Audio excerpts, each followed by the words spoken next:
Off to me. Now, for those of you that don't know me, I didn't meet Chris 16 years ago. On the A12, about 2 days ago, I was sat there with a hitchhiker sign saying Colchester. Now, in all honesty, he picked me up, he said, here's a suit, here's my life, make a speech about it for the next 2 years. Okay? Now, obviously, that's a lie. I've known Chris for 16 years. We've gone through school, we've gone through college, we've gone through further education, and obviously our friendship has blossomed completely throughout as and when. Now, for the formalities, I have to thank Chris and Jess for, I've got to be honest with you, probably the proudest moment of my life, being Chris's right-hand man on his wedding day.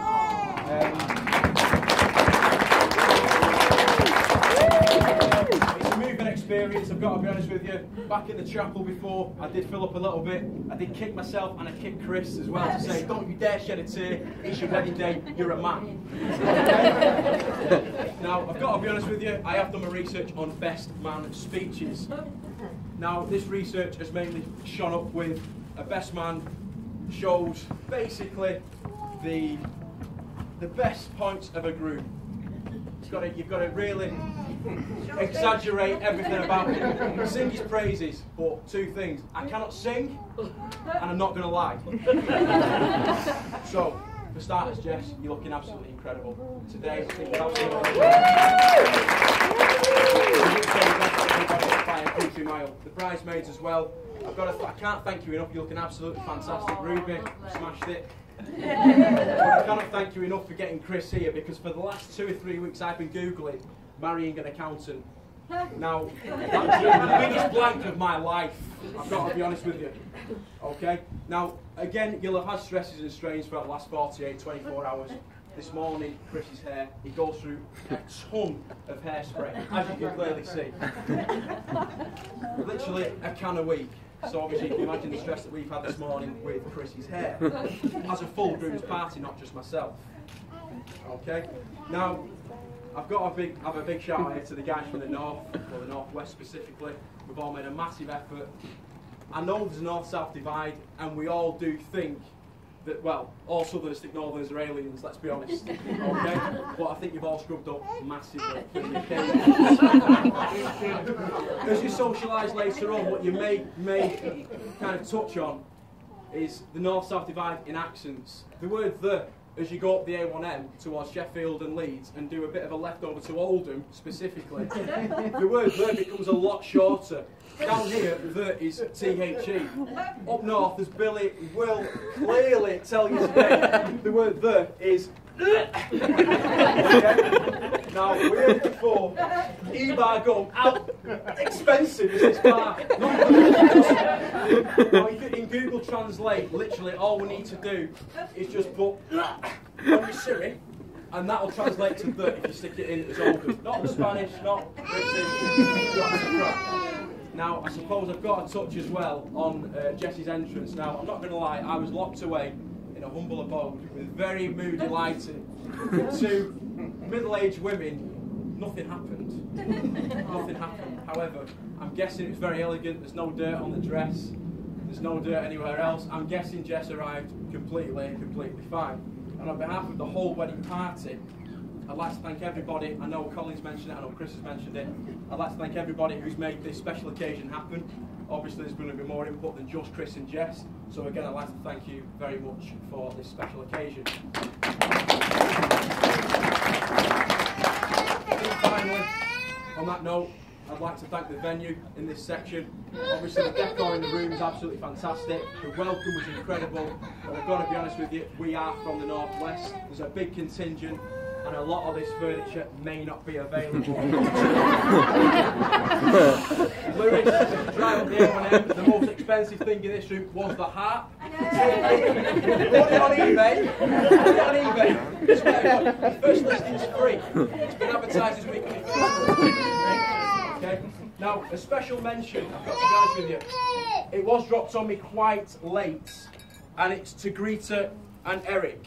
Now, this card was dropped with me around about 2 hours ago from the family, and it basically says, to Christopher and Jessica, lots of love from Greta and Eric. Now, in all honesty, it just says pancakes at the bottom.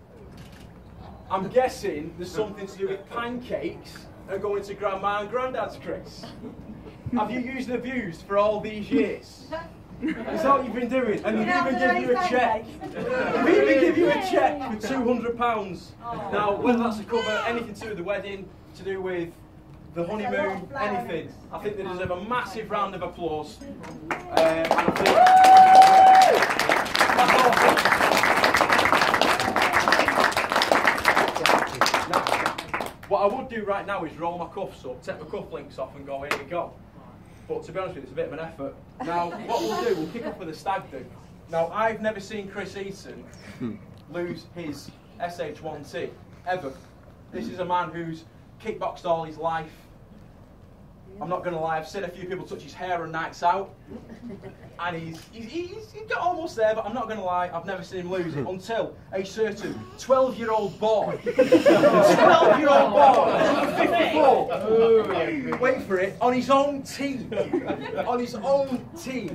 as the whistle went for the end of our paintballing round, shot him 4 times in the back. A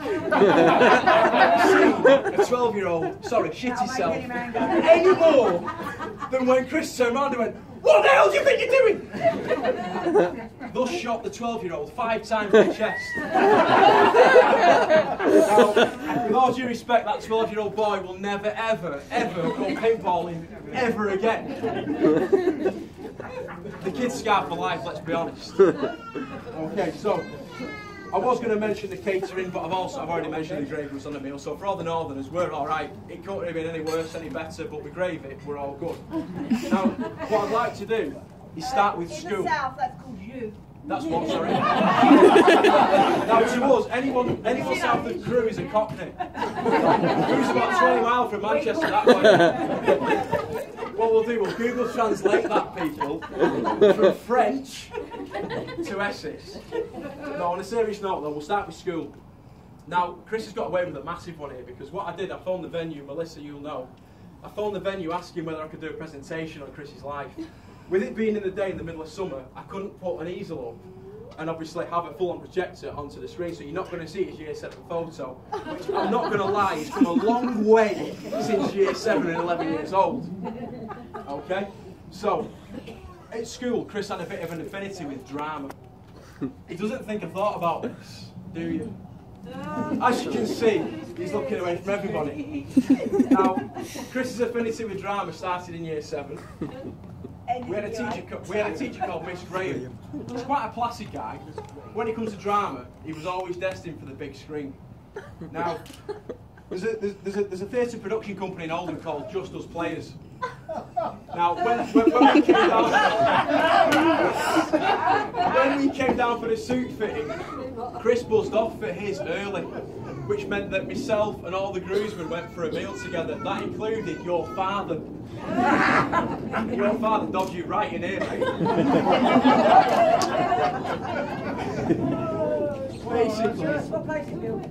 Basically, no, you do. You've not had that much to drink today, I've seen you. You will do in a minute. So obviously Chris was destined for the big screen. Obviously Hollyoaks being a northern show, Coronation Street, I'd say EastEnders, but you're about 70 miles away from East London. Now, Chris joined Just Us Players as a kid, I'm guessing with his dad, I'm pretty certain, so he had a few roles. Chris was a curtain man, he was a sound man, and he was also an actor, and he started in quite a few cameo roles. Now these cameo roles, I'm not going to lie people, this shit does write itself. Because I sat there, I'm not going to lie, a few weeks ago, after a certain event in Birmingham, and I sat till 5 in the morning, Tom will testify, I was sleeping in the same bed as him, no homo. And I was literally sat there writing a speech for 6 hours at night.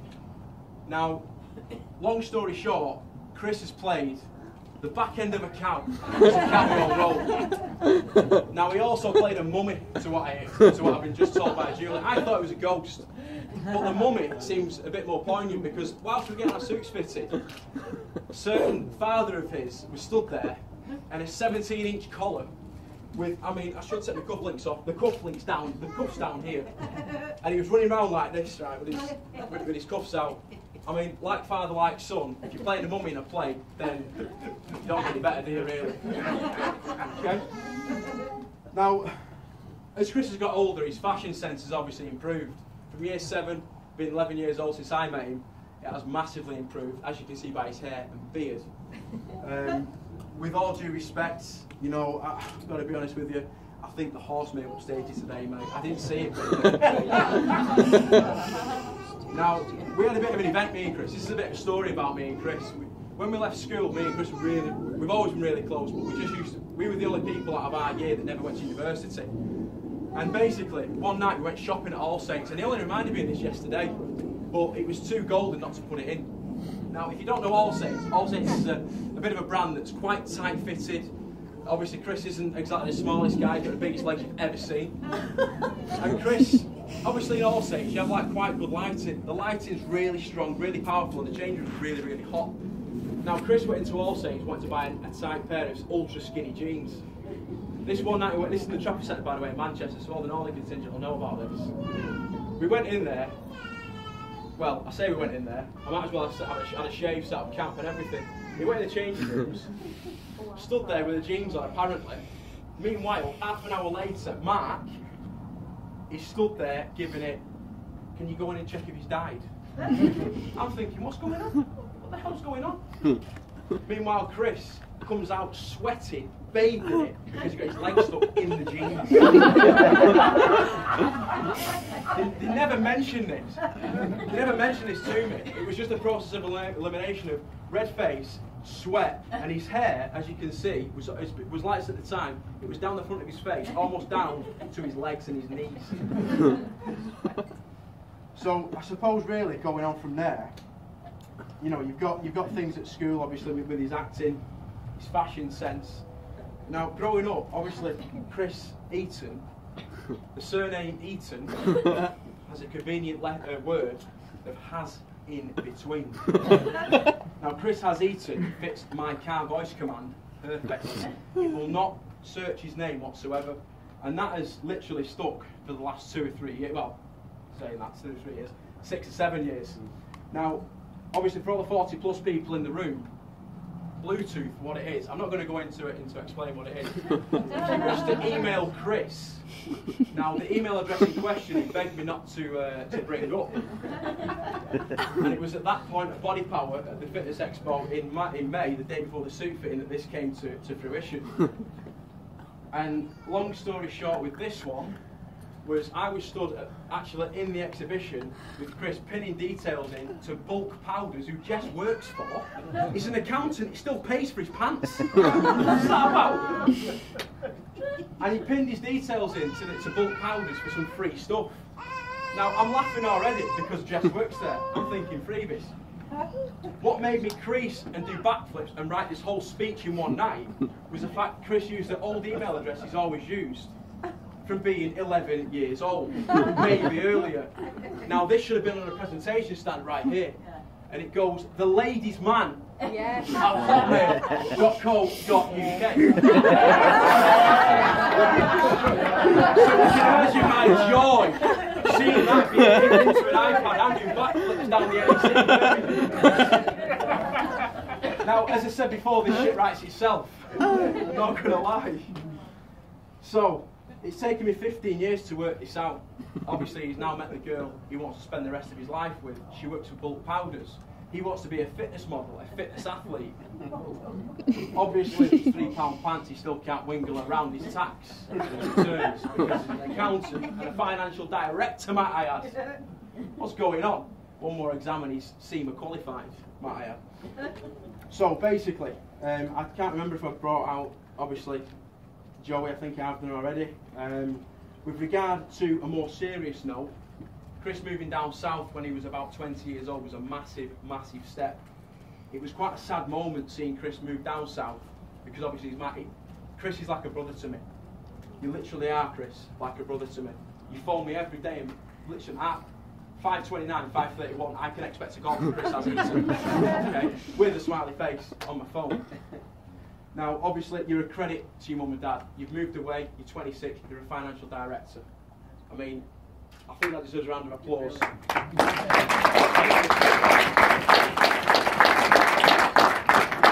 As I say, an absolute credit to your mum and dad. Now, Jess, I have to bring you into this because there's nothing to be embarrassed about by being the person that completely makes Chris. You're fun, you're smart, you're caring, you love to shred me when I come down south. Every time I try an Essex accent, it backfires, I'm not going to lie. Do it now. Now you're alright. Pretty shit, to be honest with you. Quite fit, does it? You know what I mean? Now, before I crack on, I do realise that the gravy joke before that I've just missed, obviously being a little bit nervous, that Liam, Jess's brother, had a bit of an epic this afternoon. Now, as soon as you walked out this afternoon, as soon as you moved past that door, Tom decided to go to me and said, "You've got to ruin your best man speech for this next bit." And basically, because he's a southerner, he doesn't know what gravy is, so put his arm in the gravy. I thought he'd fit, I thought he'd better get it in there. Quite funny. But I'll just say, he also stopped eating because he thought they were going to charge him for his suit. It's alright, mate. He's a financial director, he'll cover it. It's fine, he will cover the costs, I'm not kidding. But genuinely, no, with Chris being like a brother to me and moving down south, I can't say how proud I am today to see him marrying the love of his life. I really can't tell you how much just how proud I am for myself as well to be part of the day. And obviously I'm guessing the bridal party and the groom's party feel the same way. Now obviously meeting Jess, being the kind, amazing person that she is, Chris is quite a, how do I put it, he's quite a go-getter. He will literally get involved with anything you throw at him. Now Jess with horse riding, obviously Chris has gone, of course I'll do it, not a problem. Josie will know what I'm talking about, because last year I came down here and Chris invited me to the farm. Again, a bit of a story about him. What he did was he challenged me to jump over like an equestrian fence. And I didn't think I could do it, and I did it, and I managed to jump over it somehow, I don't know. So then I challenged Chris to jump on Josie's horse over the fence. And again, if the presentation was here, because he's cringing right now, this picture would literally give you the whole story. But I'll put it into perspective. Chris took Josie's horse down the field, turned a right, straight up, jumped the fence, but ended up finishing further forward than the horse, as in he fell from 9 feet off the horse onto the ground. All I'm going to say is, what does grass taste like, Chris? I'm not going to lie, it was a rather satisfying moment driving over York. Absolutely creasing myself laughing, just seeing Chris's face, literally eating grass. Okay? But genuinely, no. On a serious note, if you look up the word loyalty in the dictionary, Chris Eaton is the man. There is no other person I can say in whoever I've met in my life, there is no person I can say who is more loyal than Chris. Bear in mind, Chris lives in Essex. It's 230 miles away from Manchester. We chat every day, we talk every day. If we don't, we phone the next day. He's a real golden egg, Jess, so honestly, you've got a real good one there. Now, obviously, Jess's middle name is Francis. I've only been told this really by Julie this evening, Chris's mum. Jess's middle name is Francis. Chris's middle name is William. Now, Billy's mum and dad, ironically, were Francis and William. Now, I know, again, this shit writes itself, but how ironic can you get that two people have met 230 miles apart, really, from Manchester and Essex, and all of a sudden, you've kind of reignited your grandma and granddad, who have obviously gone. So I just think that's quite a poignant moment, and I thought it'd be nice to bring up in my speech. But I suppose now, I was going to say raise a toast, but I believe you want to cut the cake. Now, don't get me wrong, I love cake, and I know Chris loves his cake. So without further ado, if you'd like to progress to the cake cutting, and obviously feel free to take photos as and when. I'm guessing the photographer may jump in first, punch him out the way, give him a gift, and get your own photo. We've already paid for good photos all throughout the day. So I suppose that's me really, not keeping it any longer. I wish Chris and Jess the happiest of marriages. And obviously, again, thank you today for everybody being in attendance. You've made a massive effort from the Northwest, and I hope to see some of these lanterns on the M11 going north tomorrow. So as I say, I'd like to raise a glass. Let's raise a glass to Chris and Jess, to a happy married life, and may you make many more memories from now. And have a cracking holiday and honeymoon in Mexico. All the best, people. All the best.